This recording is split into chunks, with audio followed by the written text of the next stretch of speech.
Assalamualaikum warahmatullahi wabarakatuh. Waalaikumsalam. Sebelumnya perkenalkan, nama saya Tribowo Pangestika dari Posyantek Des Akuntansi Mandiri, Desa Karangpucung, Kecamatan Kertanegara, Kabupaten Purbalingga. Yang terhormat Dewan Juri, Bapak Ibu sekalian, sebelumnya saya ingin berterima kasih. Saat ini saya berada di Balai Desa Karangpucung yang letaknya cukup jauh dari pusat kota, tetapi saat ini sebuah apresiasi saya didukung hadir langsung. Saat ini ada pemerintah Desa Karangpucung, kemudian Kecamatan Kertanegara, Bapak Camat beserta staf dan jajarannya, kemudian dari Dinpermades Kabupaten Purbalingga, dari Kominfo Kabupaten Purbalingga, dan dari Dinas Pertanian Kabupaten Purbalingga. Terima kasih. Langsung saja di sini saya akan menjelaskan, memaparkan mengenai inovasi atau hasil penelitian saya terkait dengan nutrisi abemik yang saya racik sendiri dalam budidaya melon hidroponik sistem NFT, Nutrient Film Technique. Latar belakangnya pada awalnya sebenarnya dimulai dari keresahan tentang banyaknya masalah di bidang pertanian dan terutama minimnya minat generasi muda untuk bertani. Hampir tidak ada generasi muda yang benar-benar menggantungkan hidup atau yang berprofesi hanya sebagai petani. Jadi dari itu kemudian kenapa budidaya melon hidroponik saya rasa itu akan sangat cocok dengan generasi muda, di mana bertani secara modern tidak membutuhkan untuk mencampur, tidak membutuhkan tenaga yang lebih, yang pada umumnya itu yang dihindari oleh kaum milenial atau anak-anak muda. Jadi kami rasa pertanian modern, pertanian masa depan adalah pertanian yang menggabungkan dunia pertanian dengan teknologi yang modern. Kemudian pada saat kita melakukan budidaya tersebut ternyata banyak permasalahan yang dihadapi dari teknis sistem NFT, karena pada saat itu saya bukan yang pertama menggunakan sistem NFT untuk budidaya melon, tetapi saya termasuk yang awal dengan berbagai modifikasi yang kemungkinan sekarang sudah banyak ditemukan di YouTube. Tapi pada saat saya merancang dulu hampir sangat susah mencari literasi dan mencari teknis sistem seperti apa yang terbaik. Jadi berangkat dari situ, terutama terkait nutrisi yang harganya relatif mahal, buah yang dihasilkan juga kurang maksimal menurut kami dari segi rasa, dari segi bobot, dan dari segi daya tahan. Dari situ mulai belajar mengenai budidaya melon yang baik dan terkait racikan nutrisinya. Jadi rumusan masalahnya kurang lebih seperti itu, tujuannya yang jelas untuk menyelesaikan masalah-masalah tersebut. Kemudian perlu saya perkenalkan lebih dulu di awal sistem hidroponik NFT, yaitu sistem atau salah satu teknik hidroponik di mana akar tanaman itu tumbuh pada lapisan tipis nutrisi yang tersirkulasi sehingga tanaman dapat memperoleh cukup air, nutrisi, dan oksigen. Dari situ gambarannya dari literasi yang ada, dari berbagai sumber yang ada, gambarannya hanya sebatas air tersirkulasi dari lewat talang atau dari pompa kemudian kembali ke tandon atau bak. Sedangkan yang khusus secara detail membahas sistem NFT untuk budidaya melon itu bahkan sampai sekarang itu masih sulit kita cari literasi atau berbagai sumber yang bisa dipertanggungjawabkan. Dari situ mulai dilakukan pengembangan yang setelah melalui banyak proses dan uji coba, saya anggap teknis sistem NFT itu yang sangat mempengaruhi, salah satunya talang air atau penampang yang digunakan. Saya menggunakan talang air modifikasi. Kenapa? Selain ini fungsinya maksimal, akan tetapi juga harganya sangat murah dibanding dengan media yang sudah ada di pasaran. Kemudian ada debit air. Debit air itu sangat bergantung. Jadi kalau di teori menyebutkan 2 liter, 3 liter, menurut saya itu kurang setuju.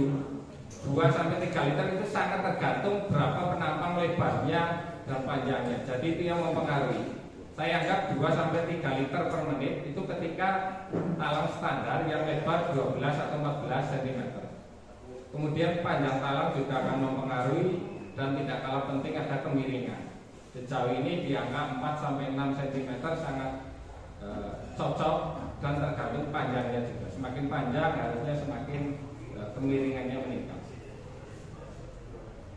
Ya, kemudian karena waktunya sangat singkat, saya mungkin langsung ke beberapa poin-poin yang penting, Bapak Ibu. Untuk meracik nutrisi yang saya gunakan bahan-bahannya, saya tidak terpaku pada bahan-bahan tertentu. Artinya bahan-bahan yang saya pilih yang utamanya adalah jelas dari kualitas. Kemudian pupuk yang larut 100% dalam air karena ini hidroponik, menggunakan media air tanpa tanah, tanpa kokopit dan lain sebagainya, hanya mengandalkan air. Kemudian pupuk yang ada di pasaran bahan bakunya harus harganya relatif murah, kualitas baik, dan yang paling penting mudah didapatkan di toko pertanian atau toko-toko terdekat sehingga tidak menyulitkan nantinya. Kemudian apa yang membedakan racikan nutrisi saya dibanding nutrisi mungkin ada pupuk yang lain? Saya nutrisi berangkat dari pengamatan dan penelitian selama mungkin sudah cukup lama, bertahun-tahun. Dari pengamatan itulah saya simpulkan beberapa patokan seperti ini. Jadi pupuk nutrisi ini yang saya buat itu saya anggap ini sudah berdasarkan dari kebutuhan tanaman melon dalam sistem hidroponik NFT. Jadi di situ saya tentukan dulu kebutuhan unsur nitrogennya berapa, unsur kaliumnya berapa, unsur kalsiumnya berapa, magnesium, sulfur beberapa, terutama ini semua dari pengamatan dalam awal uji coba. Yang jelas saya takaran, saya tambah, saya kurangi, kemudian saya padukan dengan yang lain sampai saya menyimpulkan seperti itu. Dan yang ada pada kotak merah atau blok merah, di situ ada N per K, magnesium per kalsium. Lah ini yang sangat menjadi kunci penting terhadap pertumbuhan dan melon atau buah melon yang dihasilkan. Literasi ini sangat saya sangat sulit dapatkan di literasi yang ada di Indonesia. Jadi ini saya dapat dari beberapa kombinasi yang saya dapatkan di jurnal-jurnal internasional, kemudian beberapa yang cenderung dari luar negeri yang berbahasa Inggris. Jadi ini menurut saya justru sangat penting dalam menentukan racikan, di mana nitrogen kalium yang menentukan besar buah, kemudian magnesium dan kalsium ini yang menjaga kesehatan tanaman dan juga untuk buah supaya tidak pecah dan seterusnya. Itu yang jadi patokan. Jadi berangkat dari situ kemudian ketemu gram dan lain sebagainya bobotnya. Untuk biaya yang di pasaran mungkin Bapak Ibu bisa cek di online shop atau lainnya. Ketika pupuk ABB yang 5 liter itu harganya sekitar 100.000. Satu menit lagi, Pak. Ongkos kirim dan lain sebagainya. Di sini biaya 60.000. Nah, perbandingan yang utama yang dari berbagai uji coba beberapa tahun yang saya lakukan, saya berkesimpulan bahwa racikan nutrisi yang saya buat ini terutama biaya jelas lebih murah. Saya analogikan di pasaran 100.000, ongkos kirimnya 25.000, itu sudah 125.000. Padahal untuk satu kali tanam kita butuh 20 paket yang 5 liter. Itu tinggal dikalikan saja sudah jutaan rupiah bisa dihemat dengan menggunakan ini. Akan tetapi murah tidak mengurangi kualitas, justru menambah kualitas. Bobot buah yang banyak beredar yang selama ini menjadi masalah itu dianggap hidroponik, itu buah melon tidak bisa besar karena akar terbatas perkembangannya. Akan tetapi ternyata bisa saya buktikan bahwa bobot bisa naik, bahkan bisa ke tingkat maksimal. Contoh di kemasan benih yang seperti ini, itu bobot benih di maksimal ada 1 sampai 1,5 kilo dari produsen benih. Tapi ternyata bisa saya buat 2,2 kilo sebagai contohnya di sini. Jadi ternyata dengan perlakuan dan nutrisi yang tepat bisa menaikkan kualitas dan bobot. Kemudian tingkat kemanisan dan daya simpan. Kelebihan lain ada terserap di akar si tanaman lebih bagus karena kualitas produksinya, kemudian dan lain sebagainya. Yang utama dampak ekonominya yang dihasilkan, produk sangat laku, kemudian sekarang sudah banyak petani muda tertarik. Tempat kita sudah dijadikan untuk studi banding dari banyak tempat yang terjauh, bahkan ada rombongan dari Ogan Komering Ulu, Sumatera Selatan. Kemudian kita juga sudah direkomendasikan dari Dinas Pertanian Provinsi Jawa Tengah sebagai tempat kunjungan untuk pelatihan melon hidroponik sistem NFT. Ya, terima kasih. Ya, kabarnya. Ini karena waktunya nih ya Pak ya. Waktunya sangat singkat, sudah habis. Ya, ini tinggal menghabiskan videonya nih, hasil produk. Ini melonnya tinggal dikirim ke panitia nih. Ya Pak.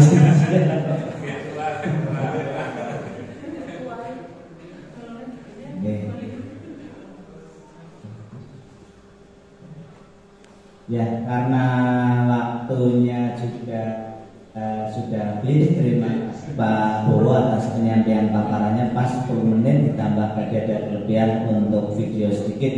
Mohon maaf karena waktu. Monggo untuk tim juri mungkin dari Polres terlebih dahulu Bapak. Monggo Pak Said.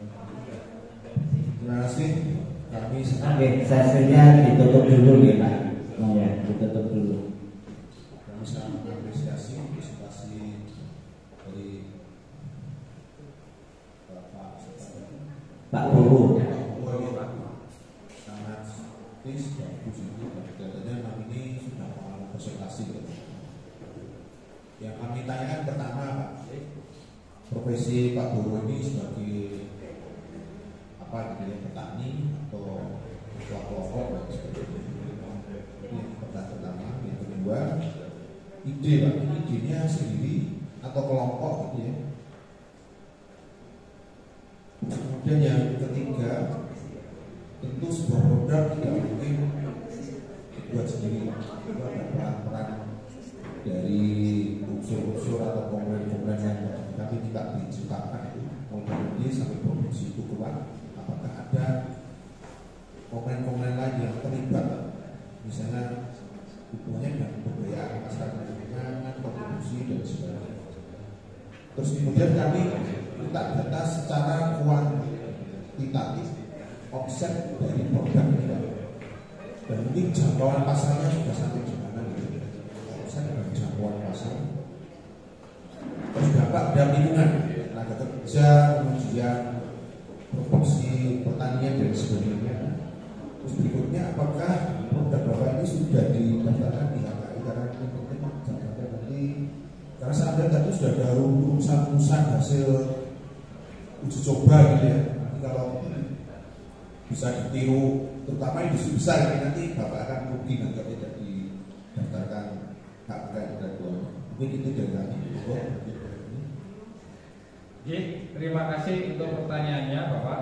Untuk saat ini profesi saya adalah petani Pak. Saya petani, terutama budidaya melon, tapi tidak menutup untuk hanya untuk budidaya melon, tapi juga beberapa sayuran hortikultura dan lain sebagainya. Jadi memang profesi benar-benar hanya seorang petani Pak. Saya ingin membuktikan bahwa dunia pertanian itu sangat menjanjikan, masih menjanjikan apabila dikelola dengan maksimal dan dengan pemilihan teknologi dan pengaplikasian yang tepat. Terbukti sampai saat ini saya masih bisa bertahan sebagai seorang petani, dan alhamdulillah sudah banyak teman-teman sekarang yang mengikuti jejak saya menjadi petani Pak. Kemudian bahan yang saya gunakan, saya berpatokan pada unsur kimia Pak. Unsur kimia yang ada nitrogen, ada fosfat dan kalium dan sebagainya. Memang saat ini saya belum memantau untuk jenis produk apa yang saya pakai sebagai bahan. Saya hanya beri takaran sebagai contoh. Ada pupuk kimia ini magnesium sulfat. Di sini ada kandungan magnesium 16% dan sulfur 13%. Itu yang saya jadikan patokan. Jadi ketika suatu saat barang ini tidak ada, tapi ada pengganti yang lain dengan persentase beda, tidak masalah. Saya hanya tinggal mengenali rumus yang sudah saya buat, Pak. Yang penting saya tujuan akhir adalah persentase magnesium yang saya butuhkan untuk tanaman melon berapa, sulfur berapa. Itu yang insya Allah sudah saya anggap, saya simpulkan sudah mendekati yang terbaik. Kemudian jangkauan pasar. Sementara memang untuk kalangan sendiri, Pak, saya punya beberapa tempat yang dijadikan saya untuk memandu budidaya. Sebagai contoh, saya mengerjakan di Balai Benih Dinas Pertanian Banyumas. Balai Benih mengelola untuk melon hidroponik juga. Saya memandu dari awal. Ada beberapa kelompok tani, Pak. Kemudian dari Bundes juga ada yang sudah konsultasi, dan kemudian terutama ini di desa peluang sangat besar karena ini menyangkut ada dana ketahanan pangan yang 20% dialokasikan kepada dunia pertanian atau peternakan. Ini sebagai peluang usaha yang sangat menjanjikan. Bahkan dari kementerian juga sudah datang ke tempat kami, Pak, untuk meminta analisis usaha tani sejauh mana budidaya ini dan pupuk yang digunakan itu menguntungkan untuk dikembangkan bagi kaum generasi milenial. Sebenarnya permintaan pasar itu sudah sangat banyak, Pak, dari Kalimantan, Sulawesi, dari Bali, bahkan sudah telepon, sudah menghubungi ke saya. Saya cuma masih agak takut karena kita belum memiliki izin edar, kita belum ngurus itu, tapi beberapa saya sudah uji coba sampel, Pak, untuk di beberapa tempat. Artinya apakah ini sesuai dengan lingkungan atau berbagai kondisi yang ada. Saya temukan, simpulkan bahwa ternyata dengan sistem NFT lebih mudah adaptif di banyak tempat, bahkan dataran rendah yang panas sekalipun. Jadi itu kelebihannya, beda dengan beberapa sistem. Karena sebelum NFT saya sudah mencoba banyak sistem, Pak. Ada sistem irigasi tetes, ada sistem drop bucket dan lain sebagainya. Saya anggap ini yang paling untuk dataran rendah, ini hemat air, Pak.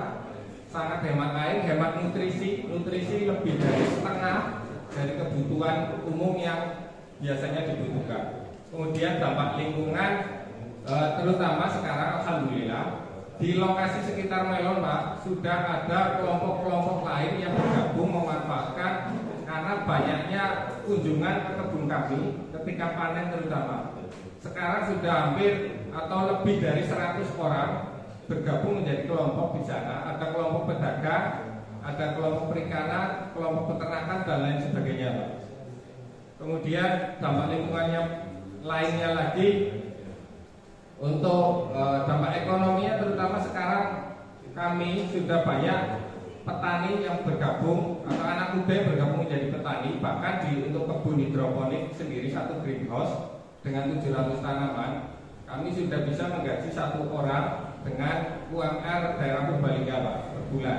Kita sudah punya 5 orang tenaga kerja tetap yang bisa kami gaji per bulan, dan ini sedang dikembangkan ke beberapa tempat yang lain. Karena secara analisis hitungan ekonomi ini masih sangat menjanjikan dan peluang pasar sangat terbuka lebar. Dalam satu greenhouse kami produksi dari 700 tanaman itu 1 ton lebih, di kisaran 1,3 ton. Dan saat ini pemasaran masih encer, hanya untuk konsumen yang datang ke kebun. Satu greenhouse kurang lebih rata-rata kita habis dalam waktu 3-4 hari untuk encer, Pak.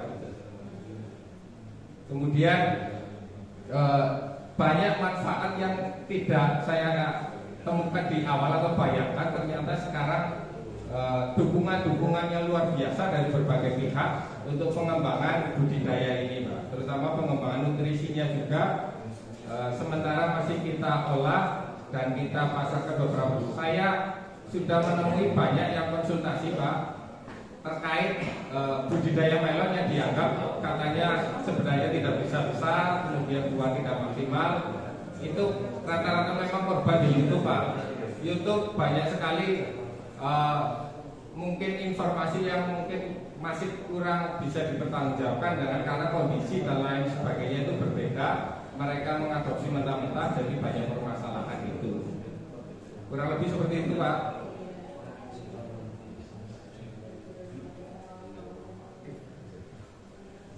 Pak Said cukup nih. Monggo dari Bu Eni dari Bunda. Terima kasih Pak Bowo. Saya menanyakan ini yang pertama, yang diklaim dalam judul ini kan racikannya ya Pak ya? Racikan ABG-nya.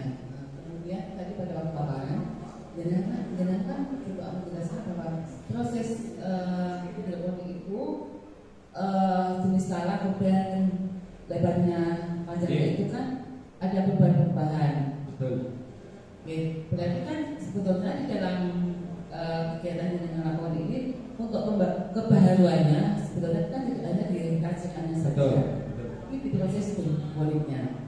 Artinya gini, berarti nanti di ngeklaimnya dalam inovasi ini itu kita tidak hanya ngeklaim pada kondisi ABM-nya aja, kita bisa ngeklaim juga pada proses hidroponiknya. Karena di situ ada kebaharuan yang selama ini tidak dilakukan oleh orang lain. Kemudian yang kedua yang saya tanyakan, sebetulnya apa namanya ya, racikan ABM ini kan sudah tidak baru ya. Saya pun pernah buat racikan ABM untuk aeroponik. Kemudian yang saya tanyakan, perbedaannya di mana pada inovasi yang sudah ada? Apakah memang jenis pupuknya yang beda ataukah bagaimana? Itu yang kedua. Kemudian yang ketiga yang saya tadi ini ya, apa namanya, agak mengganggu saya. Di dalam meracikan untuk ABM ini, jenengan itu tidak menggunakan jenis pupuk yang sama, tetapi jenengan akan selalu melakukan proses perhitungan untuk racikannya. Yang penting komposisinya itu di dalam proses ABM-nya itu sama dengan rumus yang jenengan buat. Tapi misalnya saat ini menggunakan pupuk A, kemudian besok lagi pupuk A tidak tersedia di pasaran, jenengan akan menggunakan pupuk B. Ya kan Pak? Tadi jenengan jelaskan kayak itu ya? Iya, betul. Nah, ya di dalam suatu inovasi, kalau menurut saya kita tidak bisa seperti itu. Kalau kita mengklaim racikan, misalnya ABM untuk ini ya Pak, tadi melon yang jenengan buat hasilnya A, ya seterusnya SOP-nya itu harus digunakan itu terus. Karena ini nanti berkaitan dengan paten yang akan diklaim untuk KI-nya. KI-nya itu nanti kan akan diklaim kan Pak. Oh, racikan ABM yang saya buat ini komposisinya seperti ini. Kemudian jumlahnya seperti ini. Itu jadi SOP. Jadi SOP itu harus selalu dilakukan untuk produk hilirisasinya ya Pak, ya, yang akan diklaim kaitannya dengan komposisi pupuknya. Itu nanti mungkin jadi jenengan harus ini tidak boleh ganti pupuk, kemudian jenengan membuat rumus lagi. Ini nanti sangat penting untuk KI-nya Pak.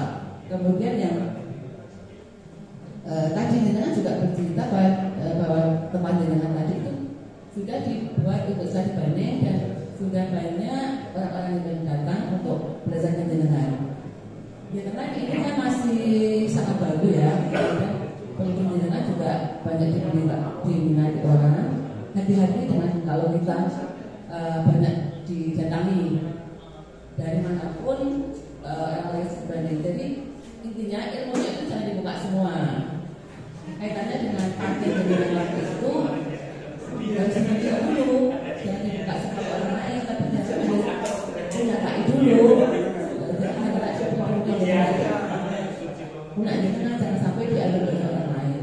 Oke, sekarang kita berjalan tidak ada masalah, tapi kita harus melindungi produk kita. Karena hari ini sering terjadi gini, kalau di pertanyaan ini ya, terus saya fokus di pertanyaan. Kalau misalnya kita lagi ini ya, lagi mocan-mocannya itu ya kan banyak orang datang tuh. Itu bagus banyak sekali aktif. Yang sering terjadi biasanya ya Pak ya, ini nanti yang datang itu menjadi lebih unggul daripada yang didatangi gitu. Jadi kita harus melindungi produk kita, kemudian apa namanya ya, saya terlebih dahulu baru kita kasih ke orang lain. Pak, kemudian yang terakhir sebetulnya inovasinya jenengan ini sudah dimulai kapan pelaksanaannya? Mulai tahun berapa? Kemudian tadi sudah ditanyakan Pak Syahid ya, kemudian dampaknya ke lingkungan seperti apa? Apakah sesuai dengan yang jenengan harapkan anak-anak muda memang yang tertarik membuat greenhouse sendiri untuk melakukan budidaya melon, apakah hanya ikut di kelompoknya jenengan saja? Seperti itu. Terima kasih. Terima kasih Ibu untuk pertanyaannya. Yang pertanyaan pertama, memang ini sempat menjadi perdebatan awal Bu untuk menentukan atau makalah atau proposal, karena sebenarnya inovasi atau modifikasi yang saya lakukan itu hampir di tiap titik atau bagian itu sangat banyak. Jadi termasuk dari tadi kemiringan dan lain sebagainya, itu di literasi ada beberapa yang saya kurang setuju dengan teori yang ada. Kemudian dari penggunaan talang, kemudian ada bentuk dan lain sebagainya. Artinya secara sistem saya hanya ambil teori intinya, akan tetapi ambil semua pengembangan. Jadi pada saat dulu saya merancang itu di YouTube hampir tidak ada Bu yang menggunakan talang dan sistem kemiringannya dan lain sebagainya seperti itu. Kebanyakan dulu sudah ada, mungkin 1 atau 2 di YouTube itu menggunakan pipa paralon. Akan tetapi saya juga melakukan uji coba juga dari pipa paralon seperti apa, kemudian saya kembangkan, saya ketemu yang seperti ini dari tampilan. Dulu itu bahkan hampir tidak ada yang tampilannya sama persis seperti saya. Mungkin sekarang sudah ada beberapa 1-2 yang meniru, akan tetapi saya berkeyakinan kunci utamanya tidak hanya di sistem, karena sistem banyak mudah dilihat oleh mata, tetapi racikan nutrisi saya anggap ini rahasia dapur yang tidak pernah saya sampaikan, saya jelaskan kebutuhan seperti apa untuk tanaman. Kalau untuk sistem memang ketika kunjungan mungkin bisa dilihat ini menggunakan talang air, ini menggunakan kemiringan seperti ini, itu bisa dilihat. Lebih singkat deh, Mas Bowo kata waktunya deh. Ya siap. Kemudian beda Abemix dengan yang lainnya. Secara bahan mungkin ada beberapa yang hampir sama Bu secara bahan, tapi secara teoritis racikan dan kandungan lain sebagainya itu yang membedakan. Saya memang berangkat untuk meracik ini, saya juga sudah melakukan uji coba dengan menggunakan banyak nutrisi yang tersedia di pasaran pada awalnya Bu. Tapi ketika menggunakan itu ada beberapa ketidakpuasan. Ada yang rasanya cukup manis ketika menggunakan nutrisi itu, tapi buah bobotnya kecil. Kemudian ada yang bobotnya lumayan, agak mendingan, rasa hambar. Ada yang jelas ada perpaduan masalah lah. Itu yang saya coba sempurnakan. Saya yang jadi masalah utama sebenarnya di dunia hidroponik untuk tanaman melon, banyak yang datang ke kebun saya itu masih adanya anggapan bahwa ketika melon hidroponik itu tidak bisa besar. Itu bisa dibuktikan memang kalau di pasar, terutama di supermarket dan lain sebagainya, buah rata-rata 1 kilo atau bahkan kurang dari 1 kilo. Bahkan di kemasan pun beberapa benih impor itu bobot berat hanya 1,5. Itu ternyata bisa kita kalkulasi dengan hitung-hitungan unsur hara yang kita berikan, tetap menjaga kualitas. Akan tetapi dengan kualitas ini bobot masih masuk. Ini kelihatan kecil tapi bobot ini 1,8 kilo ini Ibu. Kemudian SOP satu jenis bahan. Untuk bahan memang kita belum produksi massal, jadi saya masih beberapa yang saya sampaikan tadi tidak hanya terpaku satu. Akan tetapi sudah saya uji coba beberapa merek dengan kandungan. Uniknya di Indonesia itu mereknya beda, akan tetapi kandungan sama persis dan bentuk bahan itu hampir sama persis Ibu. Jadi saya sudah uji coba beberapa merek yang terkenal yang ada pasarannya atau tersebar di seluruh Indonesia, mudah ditemukan. Itu hampir tidak ada masalah untuk kualitas. Selagi itu merek-merek tertentu yang bisa saya rekomendasikan, merek-mereknya sudah terkenal dan memang punya nama besar untuk pupuk kimia. Kemudian ketika studi banding memang saya cenderung lebih terbuka ketika untuk terkait budidaya yang bisa mudah diterapkan. Saya ingin berkembang, teman-teman juga bisa maju, kemudian teman-teman yang lain bisa mempraktekkan. Akan tetapi untuk racikan khususnya nutrisi abemik belum saya sampaikan, tidak saya buka. Beberapa memang hanya sampel saya berikan, bawakan sampel dengan produk yang sudah jadi. Dan alhamdulillah sudah dicoba beberapa tempat. Mungkin waktunya nih, Mas Bu, karena waktunya. Satu lagi Pak, satu pertanyaan lagi dimulai kapan? Untuk yang dalam greenhouse yang di video ada itu saya mulai tahun 2020. Akan tetapi proses uji coba dan proses penelitian ini jauh sebelum itu Bu, karena dulu saya tanam di polybag. Saya berawal dari berangkat dari belakang rumah, skala kecil. Saya mengamati nutrisi, saya mengamati pohon, saya mengamati budidayanya seperti apa, kemudian berkembang sampai saat ini. Kemungkinan sudah di atas 6-7 tahun Bu. Kemungkinan seperti itu. Pak Asis, untuk di Permajis Kabupaten Purbalingga mungkin bisa menyampaikan inovasi ini ke berbeda ya Pak ya, yang semua free,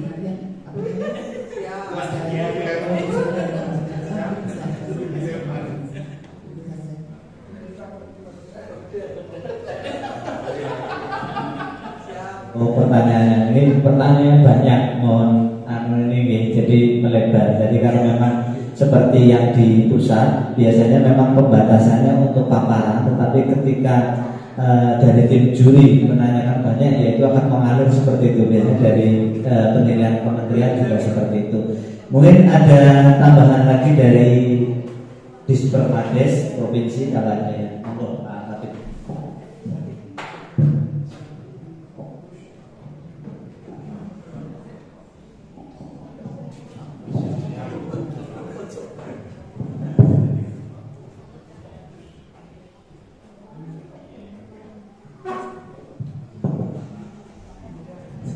Ya, saya Pak, ada satu pertanyaan yang mungkin nanti pengembangan. Ya, ini mau tanyakan, apakah nutrisi abemix ini bisa dikembangkan untuk tanaman lainnya Pak, selain melon, misalkan mungkin semangka atau mungkin buah yang lainnya, sehingga nantinya kan tidak hanya penghasil mewah, tapi juga bisa dikembangkan penghasil buah-buahan lainnya, sehingga nanti diharapkan potensi pasar di lokal di Indonesia ini tidak mengubah lagi untuk bagus kualitasnya, tetapi bisa dihasilkan dari tanaman-tanaman ataupun perkembangan yang ada di desa-desa Pak. Mungkin bisa juga diadop untuk unit usaha budidaya lainnya yang di bidang pertanian, mungkin sangat produktif sekali itu. Itu cukup satu saja Pak. Terima kasih. Assalamualaikum warahmatullahi wabarakatuh. Terima kasih untuk pertanyaannya Pak. Untuk nutrisi ini sudah saya uji coba juga Pak di lahan pertanian dengan tanaman tomat, timun dan lain sebagainya, cabai dan lain sebagainya. Artinya sangat bisa untuk produk yang sama ini sangat bisa dikembangkan untuk produksi pertanian yang lain. Akan tetapi dengan catatan, ketika hasil ingin maksimal harus dengan tanaman yang setipe Pak. Walaupun ini juga bisa dikembangkan dengan tanaman lain, akan tetapi biasanya ada karakteristik tertentu setiap tanaman yang membutuhkan unsur hara masing-masing. Sebagai contoh, untuk tanaman yang berkayu, otomatis dia membutuhkan kalium lebih. Tapi bisa saya racikan atau bisa saya buatkan Pak. Kalau untuk yang tanaman hortikultura dengan ini saja insya Allah sudah sangat bagus. Saya sudah pernah uji coba untuk tomat di lahan persawahan. Itu sampai penjual tomat yang biasa tengkulak tomat itu kaget karena buah rata-rata di kemasan saja bobot 60-70 gram. Saya satu buahnya bisa tembus 1 ton lebih. Karena saya percaya bobot buah, kualitas dan lain sebagainya itu sangat dipengaruhi oleh nutrisi yang diserap oleh akar tanaman. Jadi sekarang bahkan petani-petani muda yang ada di sini sudah menggunakan produk yang saya jualkan.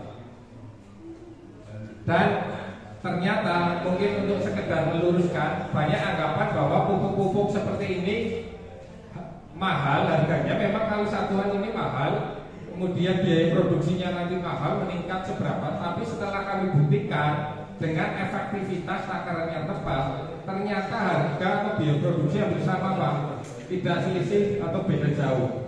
Sebagai contoh ini untuk harga 18.000, buah ini harga 18.000 itu bisa untuk 100 liter air. Untuk tanaman berarti kalau satu tanaman 200 mililiter, berarti untuk ini pupuk ini 18.000 itu bisa untuk 500 tanaman. Dan saya anggap ini sangat menjanjikan. Kenapa? Karena nutrisi ini itu sangat atau mudah tersedia untuk akar, mudah diserap. Jadi tidak memerlukan terlalu banyak effort di tanah. Yang penting kunci utama menurut saya dalam keadaan pH tanah normal. Terima kasih Pak Bowo. Mungkin ada tambahan lagi dari tim juri, dari Dispernadis, ada pertanyaan. Tapi jangan panjang, kasihan yang kita panjang. Apa kira-kira? Apa? Beda?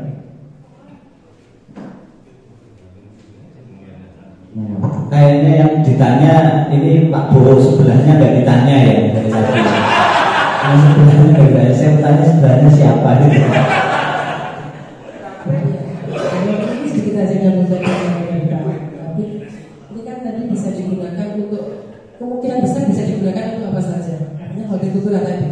Nah tadi kan sudah uji coba yang tidak manis diganti lagi menjadi manis. Artinya ketika dipakai untuk yang lainnya, berarti kan butuh lagi racikan lagi, mengulang lagi, dicoba lagi. Artinya tidak ini. Bagaimana rasanya? Karena kan hortikultura tidak sama. Misalnya tomat itu tidak butuh manis, timun tidak butuh manis, kan seperti itu. Sementara yang tadi racikan untuk melon itu butuh yang manis racikannya, kan seperti itu. Terima kasih.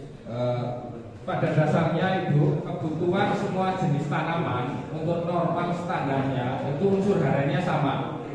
Jadi semua tanaman itu membutuhkan unsur hara yang sama.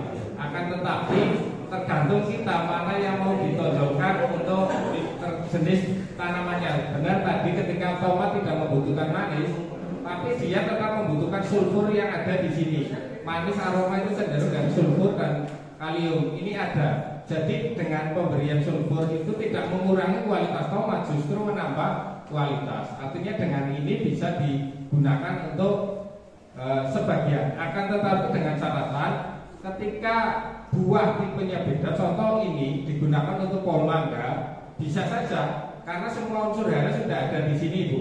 Apalagi mangga ditanam di tanah lebih mudah lagi daripada hidroponik, karena hidroponik air netral ini lebih mudah lagi. Akan tetapi ketika ingin maksimal tingkat yang paling bagus, harusnya memang ada yang dirubah sedikit. Untuk mangga pohon itu dia berkayu, kambiu, dia berkayu, otomatis dia kebutuhannya lebih banyak dibanding melon. Mungkin hanya di takaran, tapi secara konsep utama itu sebenarnya sama. Karena semua tanaman itu unsur hara yang dibutuhkan itu sama, tapi dengan dosis yang beda-beda. Jadi kurang lebih seperti ini. Kalau mau spesifik, sempurna hasilnya atau mendekati maksimal, memang harus diubah sedikit. Tapi dengan karakter yang sama seperti tomat, timun, melon, semangka dan lain sebagainya, penggunaan ini insya Allah sudah sangat cukup. Kurang lebih seperti itu.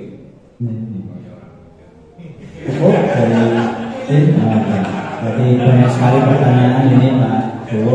Mungkin saya dari pemandu sedikit bertanya. Panjenengan dari tadi kan sebagai petani, ini pendidikan terakhir Pak Bowo ini apa? Yang pendidikan terakhirnya apa? Terima kasih, mohon maaf Pak, untuk pendidikan terakhir saya Magister Pendidikan Ekonomi dan alhamdulillah dulu pernah ngajar mata kuliah metodologi penelitian. Jadi sudah terbiasa untuk meneliti dengan konsep seperti ini. Cuma memang sekarang balik setir jadi pertanian Pak, lebih menantang, lebih banyak masalah. Jadi seperti itu. Masih ngajar boten nih Pak Bu? Dulu sebenarnya masih di Jambi ngajar juga Pak, tapi awal mulanya memang karena orang tua sakit dulu Pak, jadi mengharuskan anak bontot itu yang paling memungkinkan untuk pulang, jadi pulang karena di desa otomatis banyak ketemunya dengan petani-petani, ngobrol, banyak permasalahan. Dari situ mungkin karena jiwa muda jadi terbuka untuk ikut menyelesaikan, karena pada saat itu merasa tertantang Pak, karena dunia pertanian banyak sekali setiap nongkrong dengan bapak-bapak atau teman-teman yang dikeluhkan itu masalah pertanian. Dari situ awal mula sebenarnya. Jadi merembet sampai sekarang sudah bertahun-tahun, insya Allah sudah yakin dan optimis sebagai petani Pak. Berarti dari akademisi langsung ke praktisi Pak nih, sudah langsung praktek gitu, jadi teorinya diterapkan. Mungkin itu Pak Bowo, dari beberapa pertanyaan banyak sekali sampai melebar di waktunya. Tapi terima kasih karena tadi penyampaiannya sudah secara detail. Dari Dewan Juri juga sudah membaca proposal dan juga melihat video. Mungkin hanya kurang satu, belum mencicipi melonnya. Terima kasih atas penyampaiannya. Kita selalu semoga bisa menjadi inspirasi untuk anak-anak yang lainnya. Terima kasih Pak Bowo. Gak usah dipamerkan, cukup bersiap. Terima kasih. Demikian lanjut untuk selanjutnya sesuai urutan Kabupaten Rembang.